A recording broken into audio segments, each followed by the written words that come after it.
Hello everybody! How are you? Hello. Welcome to the first stream in Kamai Media. This is our humble beginnings. As you can see from our background, it's not that humble, but yeah. How do you like it?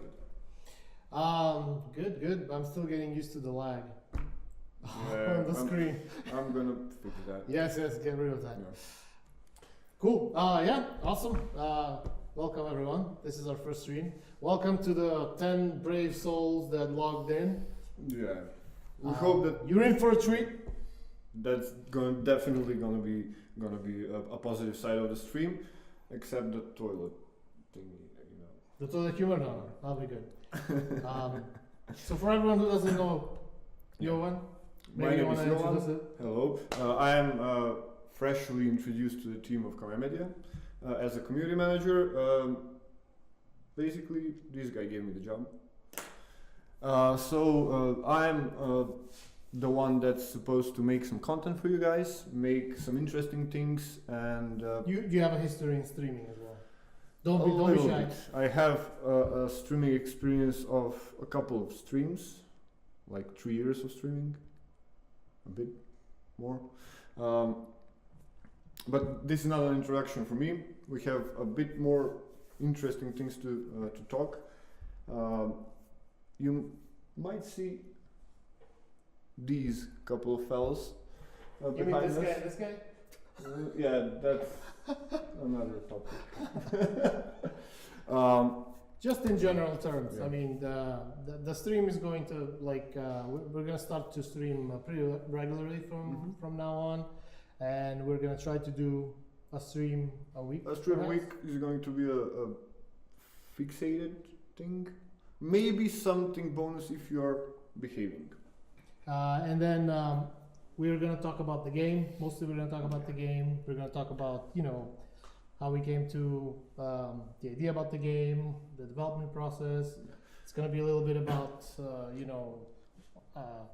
what tools we use, a little bit about the art. And We have like a branching, let's say, aspect of the streams. There will be something for everyone. If you're interested in art or illustrations or making animations, there will be something for you. If you're interested in programming, solving some riddles or problems, there will be a part for you. Maybe it's not going to be there is going to be a stream for everyone. There is going to be a random stream that's probably going to be the most viewed, but we're going to speak a little bit more about that when we announce them. I just want to say we can't read anything anyone is writing, yeah. so sorry about that. We're just gonna go ahead and talk, and not really pay attention to. We need to get a binoculars from here. Yes. Yeah. Because this is our first stream, we're kind of like winging it. First streams are always like the funniest because you can see the streamer struggling and solving issues on the go. I see you struggling. Yeah, I'm struggling to breathe.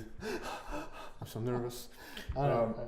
Yeah. Now let's get back to the topic. Let's introduce why we have these strange accents. Yeah. Kamai Media is a studio that is from a little country called Macedonia, which is Still called a landlocked country just on the north of Greece in Eastern Europe. So if we sound weird, that's why we sound weird. Probably. We're still working on our Russian accents. Sorry. So Yeah, we're gonna start implementing them a little bit more. yes. So anyway, let's just get to the point. We want to show you guys a bit of the a small peek of a sneak peek of how is it for a person or a company to make a game, to work on a game, to produce something from scratch. especially in this corner of the world. Yeah, especially. Yes. It's a very small corner. My first question is, everyone wants to know why the name Sonder. That's a hard question to start with. So the game has a little bit of a more unique concept in which usually in games you have the main protagonist, which is the hero of the story, and then everyone around the main protagonist. Just helping or Not just helping, but hurting. let's say in an RPG, you have the main guy, and then you have a bunch of NPCs that serve no other purpose but to make the life of the main guy interesting. You have the blacksmith. I mean, regardless of how much games try to make them appear like living, breathing creature, it's humans. so NPC. The guy's basically just sitting there waiting for you to come in and kind of trade with him or sell with him. So in games, there is a very kind of strong separation between this is the main protagonist, this is the center of the story, and then this is everyone else. So for our game, we kind of go with the approach where there isn't really one single protagonist. The story of the game is not the story of a single person in the game, but instead it's the story of all the characters in the game. Because when we develop the game, we are developing all characters as separate storylines, and basically they are pieces of a puzzle.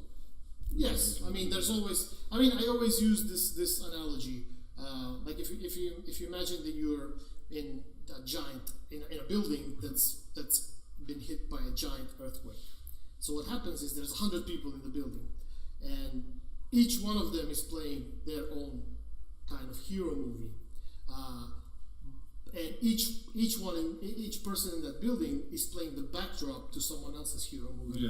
So I mean, within that one building, you have acts of heroism, acts of cowardice. Someone saves someone sees someone else die. All these kind of little fragments of a story, they happen in one place, in one time, and that's basically the concept of the story that of our game, that we've basically built these multifaceted stories with a bunch of different characters inside, and then as you play with different characters, you kind of experience the story from their particular perspective. Yeah, and every character has his own set of flaws, his own set of strengths. So a different thing is interesting for them. Like in the earthquake building, some guy wants, he's running in trying to save his wife. Another guy's running out trying to save himself. So I mean, they're both doing something. They're both in the situation, but they have very different kind of motivations. And the name? Oh yeah, so yeah. Well, sorry. So the name is. It was really hard to find a name that's that kind of is short. Like when you make a game, you always want to come up with a name that's short enough so that people can remember it, but not kind of used enough so that it doesn't immediately kind of draw a parallel to an existing game. And like there's only so many words. Like there's only so many times you can call a game. I don't know. The coffee mug. No, not the coffee mug. Like usually they call games like Call of Duty, the witching hour, Doom, Quake, Desperation.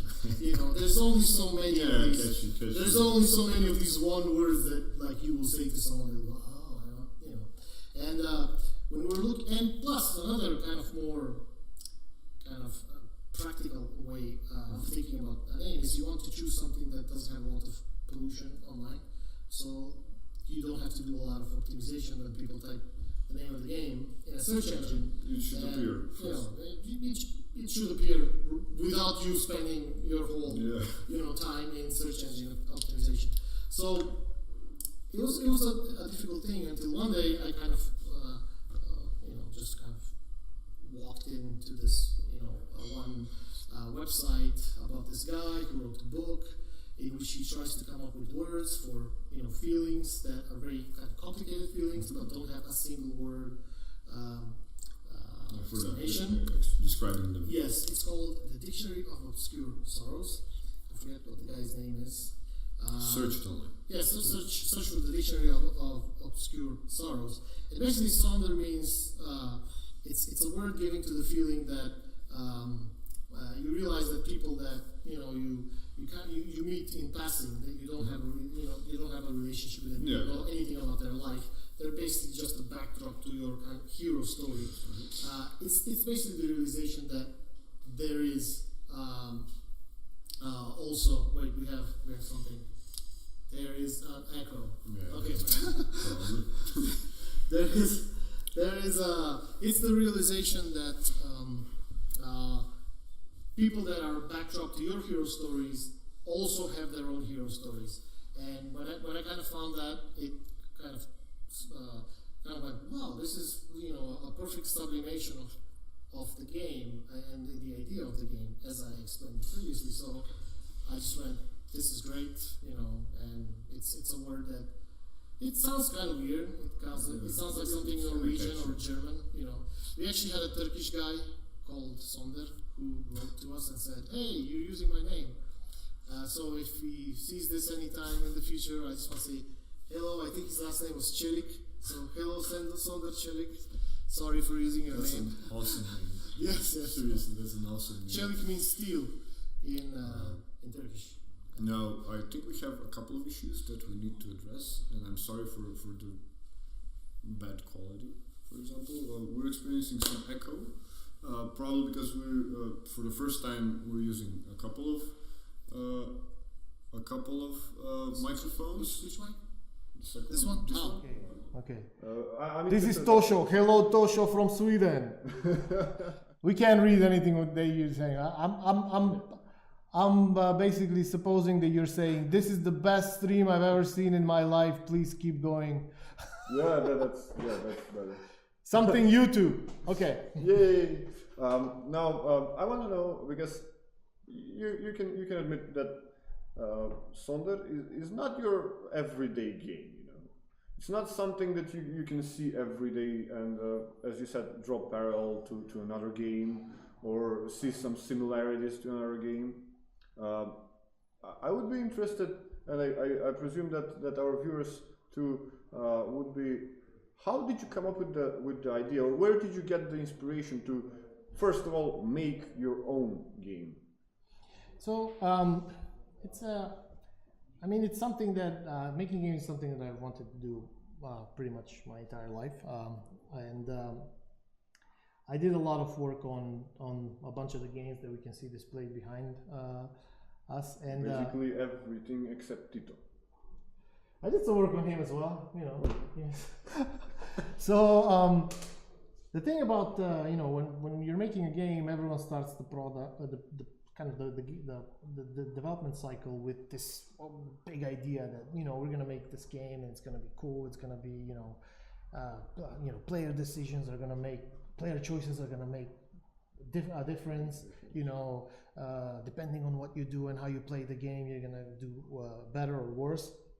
And once you get to grips with the reality of just normal project production, that stuff has to be done at a certain amount of time, and then you can't do a lot of branching storylines because not everyone playing the game will see all of the branches. So we kind of weigh the pros and the cons of doing a lot of non-linearity, and having worked on a lot of projects like that, where it was always we want to do something, but ultimately we can't because of the reality of the complexity. Game production. I always in the back of my mind had some ideas about how to address this and how to make this kind of possible. And then the first time I kind of thought about having a game that when you play it multiple times, you kind of do not just choices, because there are games that give you predefined a finite amount of predefined choices. Yeah, for example, they have 3 or 5 endings. Like if you start from episode 3 of The Walking Dead, they basically give you like 5 questions. Did this guy die or did this guy die? Did you save that guy or that guy? Did you end up in the swamp or on the? So that's basically the kind of the predefined branching storylines that they have to be finite. They have to be very few, because it takes time and money to produce all that content, and you want a big portion of your players to actually see that and play them. So the idea was basically born out of that. Is it possible to make a game where you don't make a few discrete choices, but you make a lot of small choices that additionally, so instead of making a choice every 30 minutes or every 15 minutes, you make them on the fly. Yeah. Is it possible to create a game where you make a choice, every 10 seconds, every 5 seconds? So and we're not talking about like death or life or death choices, like like in Bioshock they say, do you want to kill the little sister and harvest the Adam, or do you want to save the little sister and be the hero of the little sisters? So that's sort of like a once in a lifetime morally polarizing choice. You're either a bastard or you're a hero, with one simple choice, So no one's gonna experience that in real life, I think. Well, not just in real life. When you see it as a part of the game, like I love Bioshock. I'm a big fan of the game, and when I was presented with the choice, it was ultimately very. I don't want either. No, it was meaningless. If I do one or the other, I remember that the game didn't bring me, didn't introduce me enough to the concept of Adam and the little sisters to make that choice meaningful. To kind of because I think they wanted to make the choice kind of be really kind of morally challenging for you, so that you kind of go. I think that one of the questions, as I'm aware, I think I can read it. But the thing is, why doesn't Sonder have any, as I can read, updates for a long time? And what's happening with the game?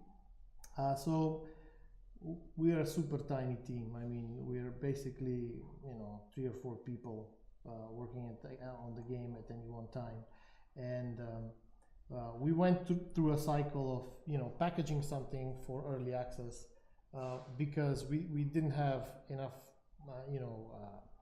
we don't have the bandwidth to actually test the game ourselves, and early access gets a bad rap, but it's actually a really good platform for game developers because I mean, I talked to a lot of people in the industry, and they were saying, don't put a game that has problems on early access because you're gonna have negative reviews. People are gonna be bashing your game.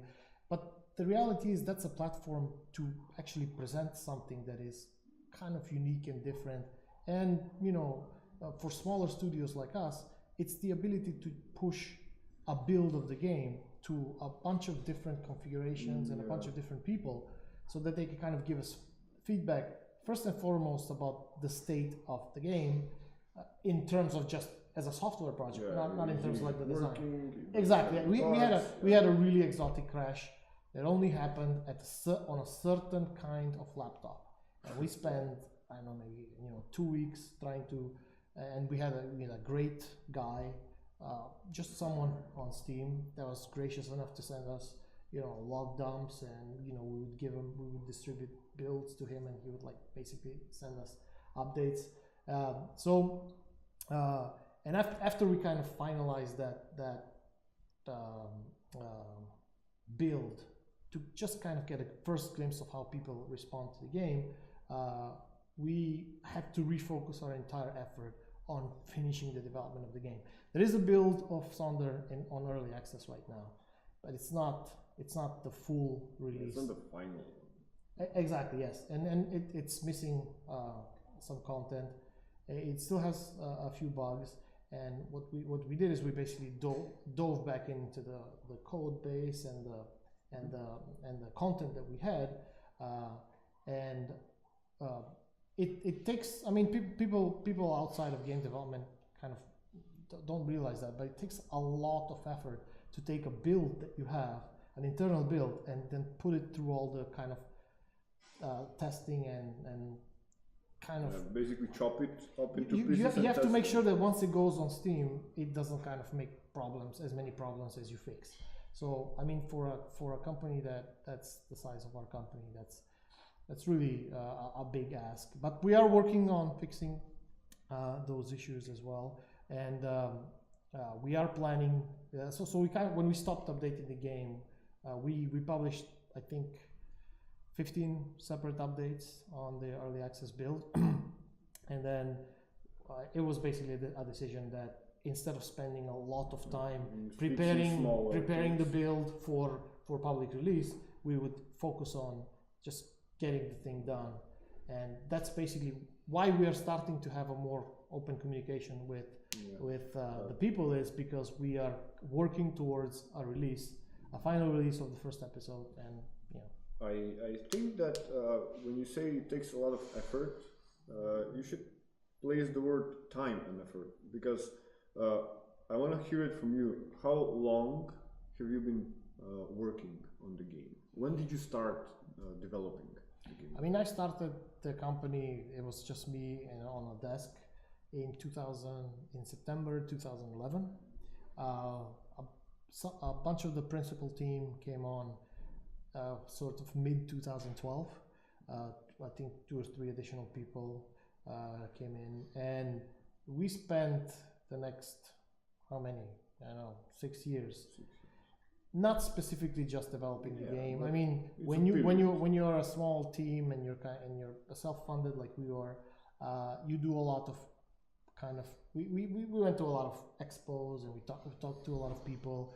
We spent a few times. We spent a lot of months kind of along some kind of a route which maybe would have resulted with another game being published on this technology. We talked to some people. We had deals that were close to being finalized, but that really never came through. So yeah, I mean, when you're outside of the game development process, you're kind of thinking, oh, these guys are just sitting on their computers and they're just working. What are they doing for such a long amount of time? First, it's not just the work; it's the work, the promotion, the negotiations. It's not only coding. Exactly, and if you have any sort of ambition in the game that you're making, it's a really hard process.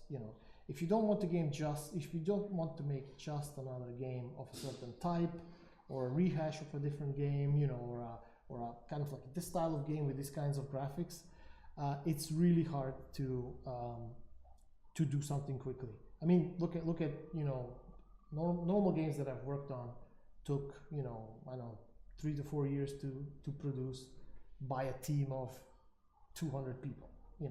So we're a team of 5 people at most. We're 5 people at any one time. So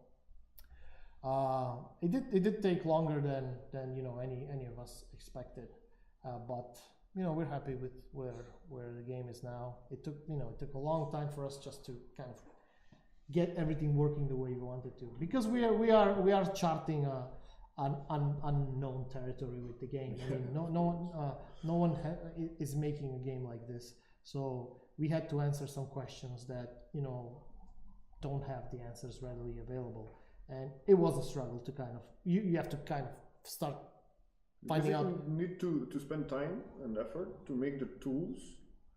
Not just the tools. I mean, we would go, oh yeah, the game, if the game works like this, then we would be able to make what we want. And then, we implement what we think is going to work.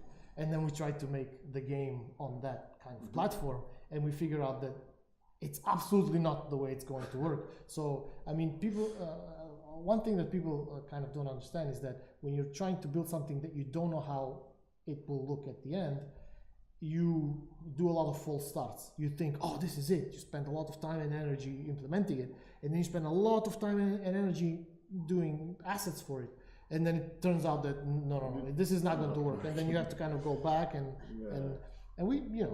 we do have actually Vasko, who you will meet later in the stream. He had an idea about us playing some of the older builds, which have separate assets, separate storylines and stuff like this. We have one build that is particularly kind of precious for us. It's the prototype build, which is the first time the technology actually works and you can actually play and kind of get the idea of what's going on. I'm looking forward to that stream. I don't know how the build would look, but because we're absolutely not focused in how it looked before, we kind of the technology.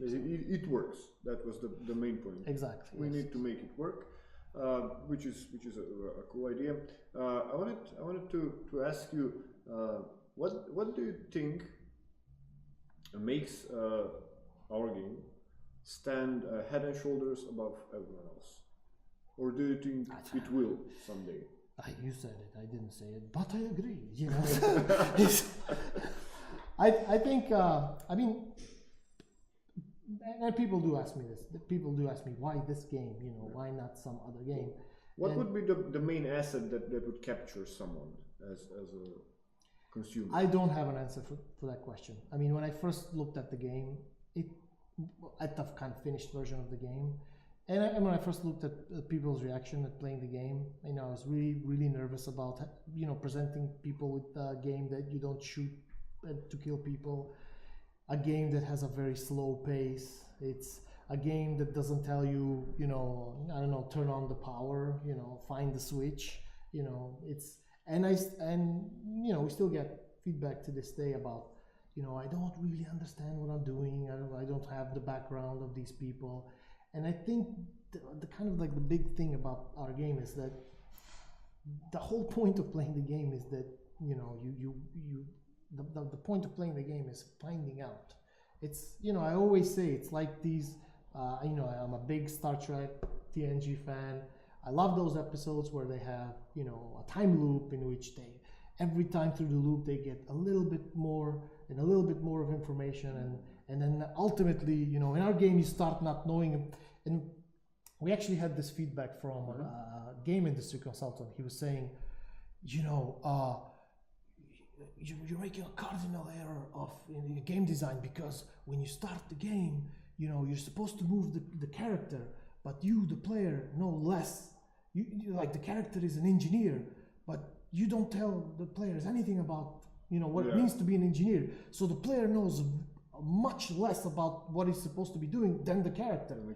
And I thought that was a very kind of an interesting feedback from someone. But when I thought about it a little bit, that's exactly how our players start. They know nothing about the game, nothing about the characters. But once they play a little bit, because the characters reset their time loops, and they always start from not knowing anything. And the only way an information can survive from one loop into the other is basically in the mind of the player. After a few loops, what happens is the player becomes much more knowledgeable about what's going to happen than the character. So it's I think that's a very interesting role reversal that happens uniquely in our game. You know, so and I think for us as developers, you know, we have the technology to make this happen. We just need to find the ideal way to kind of package it so that people, when they're confronted with this kind of game, they don't get frustrated by playing the game, but they kind of get invited into like exploring the game.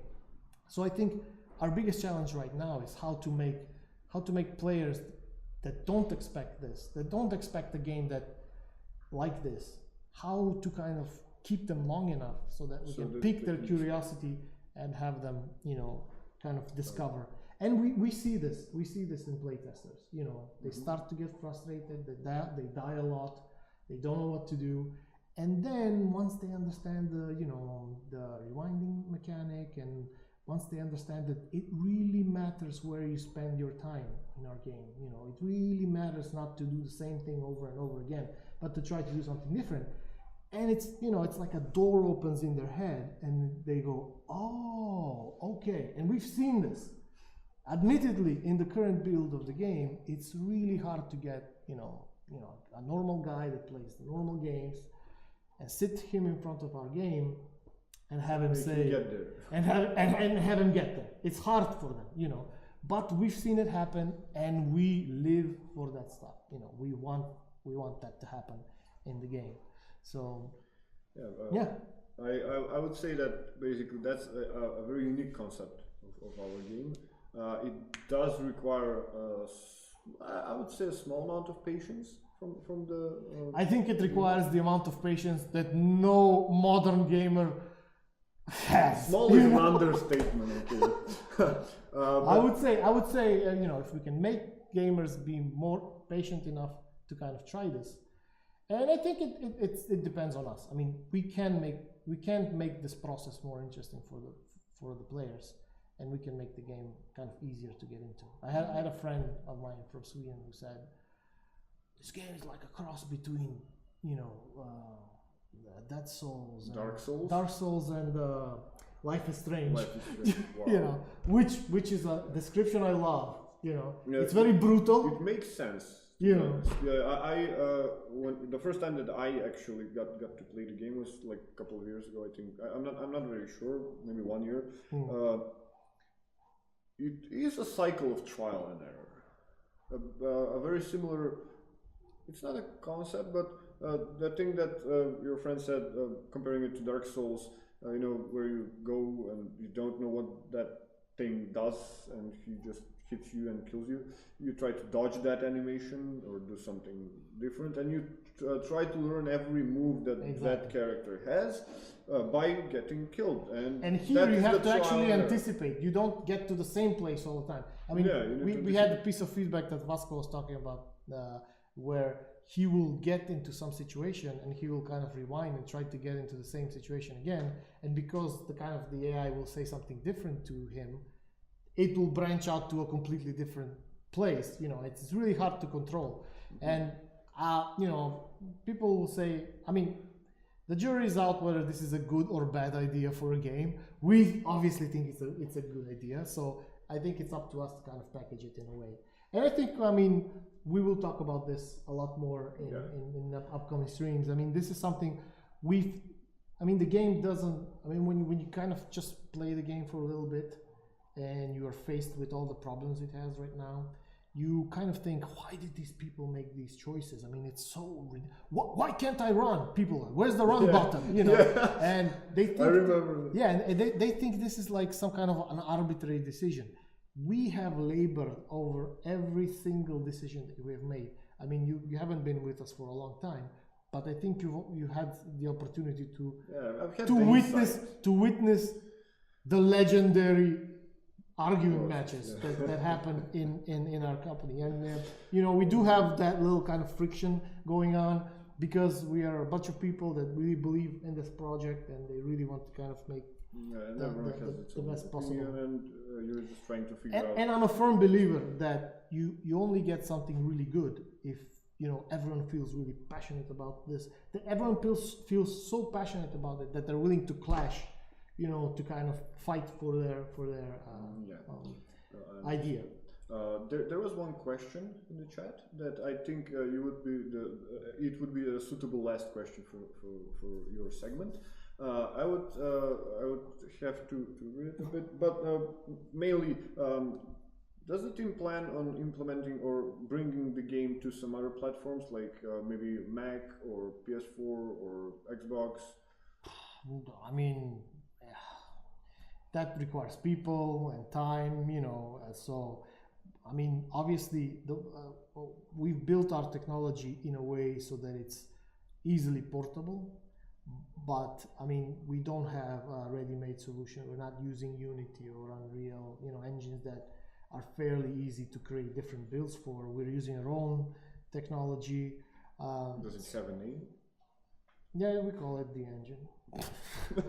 Our tool has a very cool name. It's called Alato, which means tool in Macedonian. So yeah, we are a bunch of creative people, Anyway, so. Yeah, I think that's something we want to do. I think our first priority will be to localize the game in more languages because we only have English right now.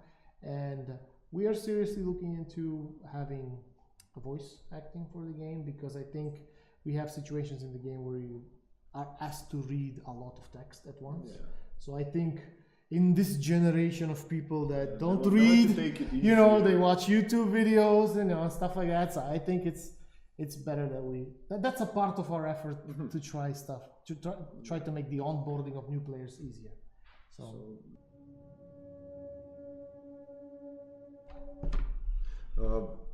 Welcome back, guys. Now this is our second guest, but because we spent so much time speaking with Petar and talking in English, We thought that it would be a bit wiser to address our own native language a bit more, because there are a lot of people that I recognize in chat, and they're all Macedonian. There will be a big part of our team in the backgrounds writing comments. Basically, they're half of our viewers, but hey. We're just gonna speak Macedonian. If you have any questions, feel free to ask, and we will try to answer whatever question you have. Dobro večer, dajte moží da se predstavíme, odnosno se predstavite koji ste, što ste. Da se predstavim, sam sam jaz. Znači Vasko Lazarevikj sam jaz i работам во Kamai Media najmalce 6 години. Може да е малце повеќе, не берија по јање колку време помина. И денес малце темата е за историјата на играта и на филмот истовремено. Ќе поможам јас да ја дзирнеме што се дешаваше. Разобличиме целата таа приказна. Да видиме како почна се, како се. Кажи ми која е твојата позиција во Kamai Media? Значи, почнав како 3D артист и сега полека се ширам, се расширив се што е поврзано со компјутерска графика, вклучително што знам, lightning setup, render, дури намерно те прашав так. Заради тоа што познавам препознав неколку луѓе кои што ми се драги мои пријатели, кои што се занимаваат со некои, да не речем такви слични аудиовизуелни ефекти и слично, и знам дека ќе им биде многу интересно. И нели рековме на почетокот на стримот дека ќе имаме како разгранување на темите на стримовите. Знам дека нив ќе ги интересира многу оние стримови кои што ќе бидат претежно со тебе, да не речем тимот на кој што се занимава со сите тие анимации, илустрации и така натаму. Чисто сакав малку да им напоменам дека ќе има посебни стримови каде што ќе може да праша буквално за целиот тој софтвер кој што го користиш, целите ти техники кои што ги користиш и така натаму. Дефинитивно да, сега уште го крчкаме ова дружење, да речем, што ќе биде петочно првично време, така? И така последно време многу на кафе и на луѓето не се сретнуваат во живо, па вака са модерни времења преку интернет. Добра идеја е да ние овде во Kamai Media не криеме ништо што правиме и немаме технологија и знаење за криење, сме напротив отворени да што повеќе млади луѓе се инволвираат во ова технологија, воопшто во процесот и да видат подхалбо како оди креирањето на играта. Баш, добар техник. И ќе видиме, Боже здравје, може да направиме нешто, мислам, најверојатно ќе правиме специфични проблематики, како оди моделирање, зошто лоу-поли, кои технологии се користат, како цело време менаџираме со ресурсите, затоа што во живо real-time engine бараш 30 фрейма, 60 фрейма, сега повлегува 4K мониторите, значи тоа е многу ресурси, многу пиксели треба да се процесираат и сите финти ние што ги научивме, што ги учиме во интернет, ќе ги споделиме со тој што го интересира да понаучи. Баш така, огромен дел на ресурси. Баш имав нели не проблем, туку искуство со нешто, мислам дека од ресурсите кои што ги спремавме за стримот беше во 4K резолуција. Кога пробав да го имплементирам, испадна дека не мрдата. И да, дефинитивно огромен чекор е, не дека е мала работа, сепак сметам дека доволно имаме, да не речем, интелектуални ресурси да го изменаџираме како што треба и да се сработи, нели? Мене ме интересира лично, а се надам дека и некои од гледачите сигурно кои што ја погледнале како изгледаат играта, не да не речем препознатли в тој стил во однос на оние како No Man's Sky, sci-fi игри, како некој така футуристички, туку напротив има некој 70-80 фил, нешто така ретро. Зошто баш то? Од почеток само многу грубо сакавме некако. Мислам, Рон Коп го пратевме, Alien пратевме, Што знам, Мун доста го копиравме од почеток, јас се сеќавам ко дојдов, појма немавме кај тера. Значи не знаевме во ќе биде, знаевме дека не вендисва то и то. И ми се чини то ретро изгледа веќе беше во планот на Петар да се реализира. И едноставно си теравме по тој план и како што си се мачевме низ текот на годините, толку многу се измачивме што на крајот сега го имаме стилот, знаеме на памет, сега можем да речеме во сон да станам и да искреирам нешто во тој стил, без да гледам референции, без да заглаваме како шапрела, некако. Едноставно е многу долг процес, ама дефинирање на стил беше еден голем таск за игра. И особено во овие денови кај што многу од игрите користат слични листи технологии за креирање и грото од игрите се слични меѓу себе. Слично изгледаат, да. И слично изгледаат и сеено дали низ таа игра се движиш некако, да речеме, кој е сличен жанр, исти се сите игрите. И ние направивме наша технологија, плюс се држахме до нашиот стил кој што се издалка со текот на времето и дојдовме до еден уникатен изглед кој што е дефинитивно препознат. И мислам дека таа проблематика задна состојана. И тоа е на работа на која што се гордееме, иако да речеме целиот овој проект со билдање на технологија од нула и правењето на играта од нула не беше примарно ние да направиме графика или не знам со некакви ефекти за луѓето да истрчат да идат парите затоа што играта е многу убава. Него сакавме да биде графика доволно добра или да не е многу лоша, за да си ја проследат приказната евантура што ги чека натрат. Така. Искрено мене многу можеби јас сум таков малку по не за останат тип, ама по носталгичен по ние постари времиња.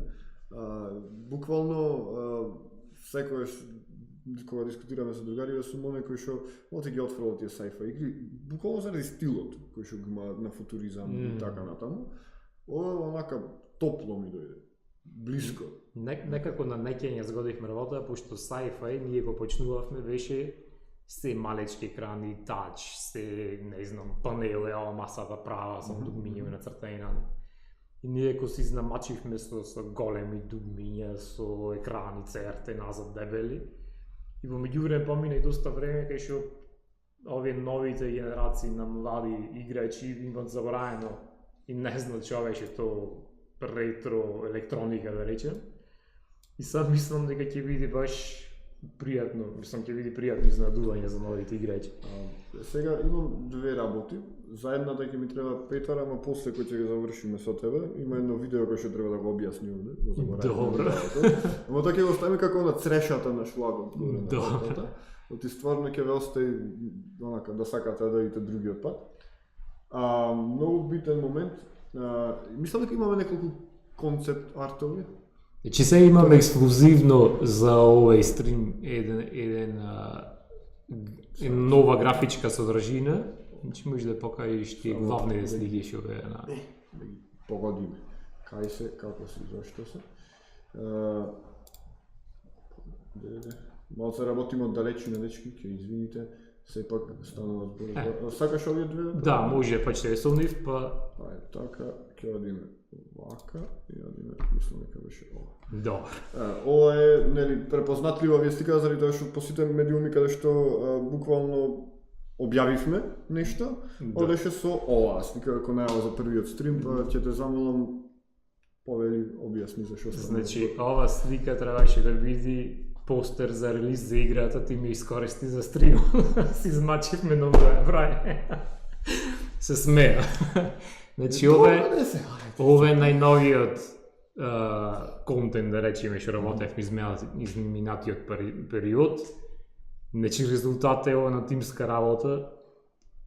Многу членови учествува во изработката на бродот, на екстериерот. Значи, прво, ова е бродот на кој што се случува дејството, така? И ова е бродот, да, на кој што се случува дејството, на кој што брод, долу не знам дали ќе можете го да видите, закачат шатлот, во кој што шатл по-специфично се случува дејството. И са овој брод всушност го пренесва и шатлот, дури повеќе шатлови и карго специфично до дестинациите кај што треба да стигнат луѓето заедно со се шатл, дека се патува повеќе време, нормално луѓето се во крај за да не им споилнуваме, ќе имаме други муабети. Да речем сега чисто како ме интересира зошто вака изгледа, зошто овие бои, пример, зошто овој облик, значи се она кој што ти би можел да го кажеш на крај на краиштата, што користеше за да го направиш се тоа. Значи, како и сите други делови од играта, екстериерот на бродот е правен отприлike што треба да има, која работа ќе брка тој дел и после на крај како графички да изгледа. Да речеме тоа напред што свети плаво, тоа е дефлектор кој ќе служи за да го чисти патот од метеоролог, од ситни камчи, од нешто кој што патува дека големи се брзините, значи тоа е некоја специјална технологија која што му возможува овој брод да се движи нанапред безбедно. То тркалото големото што гледаме, на него се атечирани работите, во центарот на него има машина за гравитација или самото тркало ќе види, ќе се ротира и ќе види начинот на кој што станица, односно шатлот што е закачен на овој брод добива гравитација. Уште во девелопмент се мисли дали ќе види вака или така, имаме некој план, ќе се одлучи во иднина како тоа точно ќе види. Сепак е work in progress, значи па да, имаме графичкиот интерфейс како изгледа е дефиниран, значи само ќе продолжиме со детали во зависност од потребите на играта што ќе видат, дали ќе видат од аспект на приказната или нешто во самиот геймплей ќе има било што. Во секој случај и нормално назад во задниот дел се трастери и такви работи што работат цело време за да Тоа на втората слика се гледа или? Да, може да ја видиме втора. Чекај да видиме само дали беше тука. Ова е втора. Да, ова е уште еден од друг ага истиот брод. За тука се гледа малце поубаво долу шатлот кај што е прикачен. Да, тоа вие некаде кај му. Не знам дали ќе се гледа. Овде негде? Да. Ова е негде. Тоа е шатлот. Кај што се наоѓа. Димензиите на бродот се доста големи, во меѓувреме можем да исто да најавам дека спремаме видео. Така. Во кое што ќе има кадри со овој брод. Така да тоа би требало да плюс контент имаме. Да, ќе имаме плюс контент за правење, плюс треба да биде eye-catch и мораме да парираме со големите студии. И ќе пробаме да извадиме најголем квалитет што може. Така. Овие беа новите, да наречем. Ова е новото сега, што е тазе направено и сега да се вратиме на историја. На историјата малку и ќе ти дозволам, чекам од. Овие и овие беа така? Да, може што. Први новие, па после Да, една-три има нешто.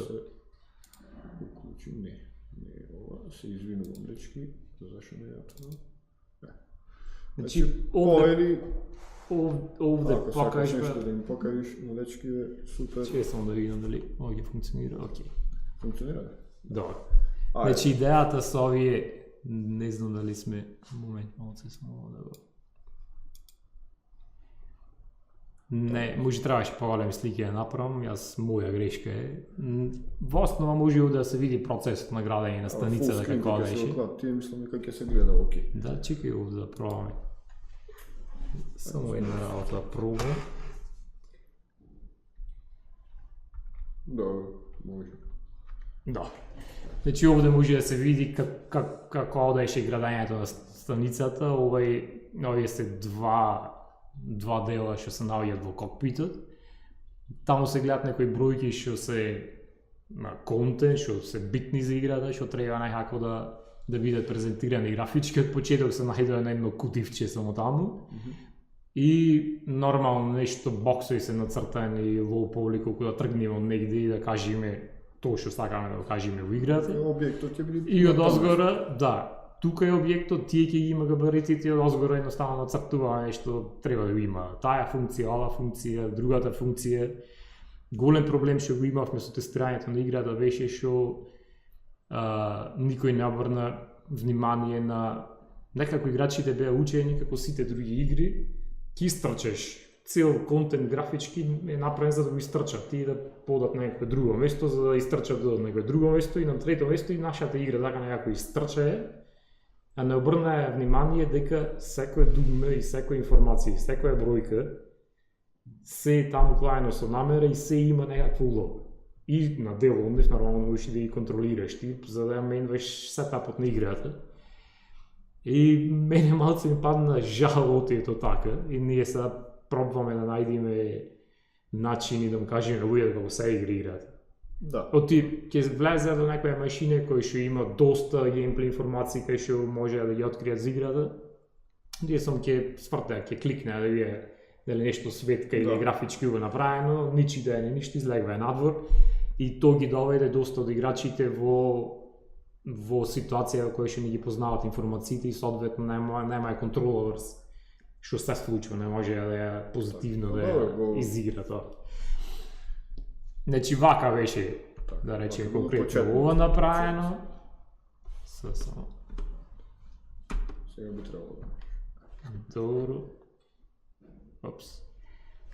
Уште малце да зумирам. И после тоа што го видовме претходно, прерасна во овие две машини, лево, колку беше просто направено. Да, бројчињата кај се сега. Бројчињата се овие овде. Не знам малку дали го гледат. Да, би требало на стрим. Мислам да го гледат. Да, тие се бројчињата. Што значат, не го спойлирам, нормално, ќе си откриете вие. Колку огромна разлика има помеѓу тоа и ова? Значи тоа на некој начин па има месец-два работа разлика. Од два тројца луѓе цело време да работат и ви лицата од размислување да ти падне и од расправи нормално. Само ова машина што се роди тука. Секој делче од него има функција, оти свети ова, што е текстот напишен тука, што е ова бројка, што е ова долу. Значи се треба да се играта треба да читате секој можно деталче како што ствари би направиле во реалниот живот ако сте во таа ситуација, прочитајте, видете што е тоа, зошто е тука. Не само кликаш, црвено се. Да. А тоа остави за селфи страх. Пак ќе речем беше проблем со играта затоа што сите панели, мислам до тоа веќе во време да го излегавме на Early Access, панелите од грото од игри бе украс, нешто светка прави таму. Да. И пакето да се приказни и многу ретко требаше највеучени играчи да ти да седниш баш да обрнеш внимание што точно прави таа машина. Може сега да одиме следно. Ова е од Бридж на како се развиваше, служи нормално овој дел од Бриджот што е во кокпитот. Може сега не препознатив за тие што имат изиграна играта, вака се роди. Да, така се. Ова е почетоците на кокпитот. Немаеше ништо, беше еден зид. И седнавме, изнафрливме таму, овде треба да има, да го менаџираме воздухот, овде да го рециклираме, овие се контрол панели, значи буквално ги симулираме сите процеси на станицата. И мораеше, значи целата графика се роди кај нас инверно, значи првен направивме функција, што треба тука да види, па после го хитевме да биде во стилот направено, значи ова е претходно, а ова е сега, моментално е ингем како изгледа. Еве да речеме не можам да видам, сега сум малце, Добро, мало е, ама има се гледа огромна разлика, значи од визуелен аспект е... Дури и овде, кога се поставуваше како габаритно, да речеме, што функцијата нови, што тука ние знаевме што ќе мерат, кои се статуси, колку статуси треба да има и после само го претачивме во графика. Значи, ова е лог монитор овде десно што се навија, вака се роди, се што ни требаше информација да му пренесеме на игра, што напишавме. И ова беше првиот дизајн и јас се расправа со колегите ова да помини дека е доволно добро, затоа што не Затоа што јас го правам. И после, нормално, вложив уште труд и ова, со истата функција, со истите дугмија, со се што ни беше, да речем, дефинирано што треба да работи во играта, се преточи во финалниот дизајн што е сега. Ова е како попрегледно, нека поголеми функции, некако така. Да, секој од овие машини буквално не одзема време како, не знам, како во живо да ја правиш. Значи, мислам дека исто време ќе одземи, да речеме ни треба ваква машина да се леми, да се кват транзистори, толку време ни осема да ја направиме во играта. Таму најдеме функција, кои информации ги дисплеува, што може да се контролира од тоа, кои дугмија да има, и на крајот уште стилот и како изгледа, и то ќе ви стане јасно зошто толку време треба да се девелопира една игра. Само може да го не го гледам јас. Исклучи го и може да одиме во другиот фолдер да видиме ретро. Потрошив малце време да видиме некои почетоците на Sonder што беа. Не знам, имав јас некој радост след маја, ќе ги коментирам стига како ќе видат. Ова беше Бјуфорд измоделиран, ми се чини во овој момент, или најбеше, најбитно. Едниот од карактерите. Да, едниот од карактерите во играта и најбеше ригован, ние многу сакавме мислам, сакав да проверам. Повели кормилото ти го предавам. Сакав да... Момент само да зумирам уште малце. Ова е купатилото иначе во играта, нормално сите овие елементи имаја функција, ова десно од WC шалјата е машина за чистење на влагата од WC-то, десно тука скрос е туш кабината. Значи сите овие работи кои што се потребни. Сите овие работи се клаени во најпрвична верзија од ова е купатило и WC, све во едно беше. И да ги видиме и други слики. Само момент. Ова е еден од првите концепти за салонот, како требаше да биде. Во овој момент Стево ни се приклучи на... Мислам, беше веќе приклучен некој време. И овде се гледа влијанието од Мун. Дека се инспириравме нормално, ние него брутално не очорнавме дизајнова, се гледаше влијанието од Мун, дека после мистекот на времето многу пати се предомислувавме, преправавме, ова врата уште постои сега во играта, овој дизајн води во остатокот од бродот, рече се влегва во шатлот низ оваа главна врата. Овде е исто ходникот. Ова е најпрвиот ходник што го правевме, вклучително со... Значи, тука се раѓаше планот, колку ќе бидат големи просторите.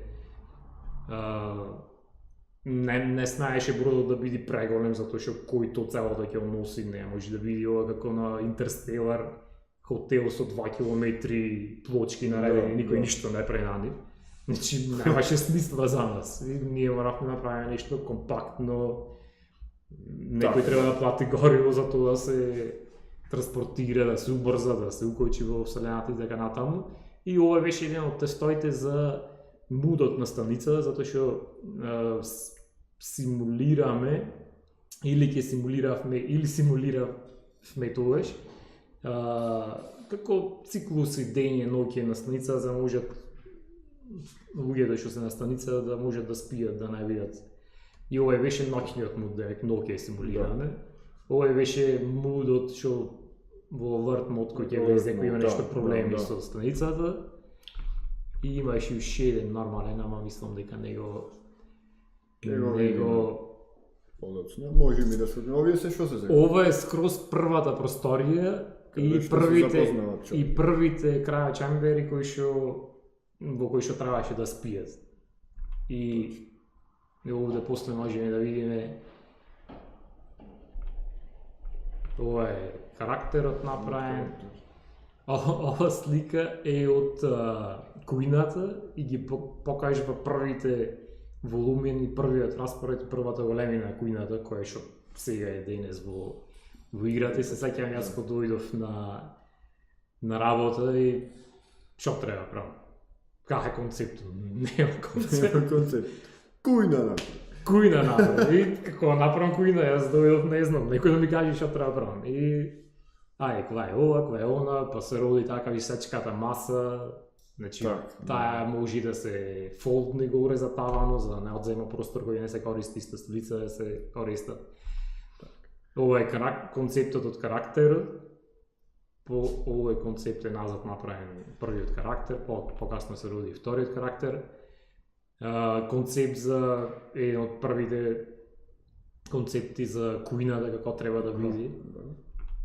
И ова е реализирана като таа кујна, а после технички причини увидовме дека сите вакви филки кастом и се кастом ќе не одземи премногу ресурси. И направивме еден поголем ресет после ова, кај што пробавме него кој што имплементиравме користење на билдинг блокови, односно рекористење на блоковите. Прво затоа што е така градена од станица, да речеме една вратничка се квала стопаден, се прави секоја вратничка различен дизајн да види различни... И во реален живот тоа така се прави, по шаблон се одат се сечат некои работи. IKEA дизајн и ова, за жал, иако беше добар дизајн, отпадна после во големото преградвање на станицата што ја направивме, отпадна. Еве го мудот на станица, првичниот, најпрвичниот што беше дење, да. Ова е погледот што беше од крај чемберите, најпрвите што ви покажавме, да не се враќам назад, или може да се враќам, зашто не? Овој поглед, кај тргнавме, ова е кај стигнавме. И ова е кај се.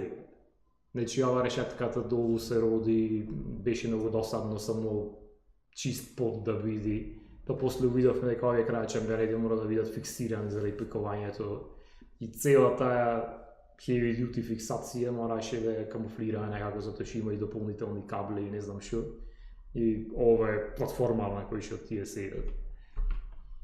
И со ова мислам дека исцрпивме кратката историја. Така, ови се мали концепт арт почетоци на играта и мала компарација на она како сега тоа изгледа.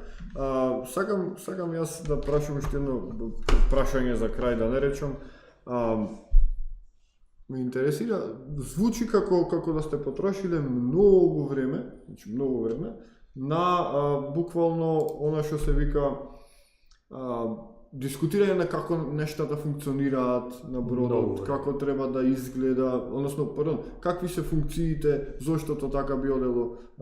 Како би опишал ти една нормална дискусија со остатокот од тимов на тема, да речеме, зошто не работи нешто на цртежов или на видео, зошто не треба да работи.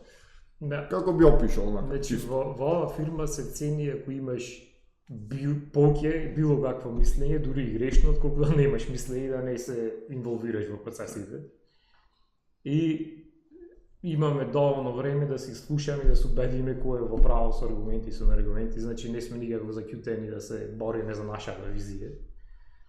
И дури секој од нас поединечно се бори за визијата негова и пробува да ја истурка и приказната и како изгледа секој дел од играта, независно дали интериер, екстериер, карактер и што се случува во самата приказна, тоа ќе се роди добар продукт.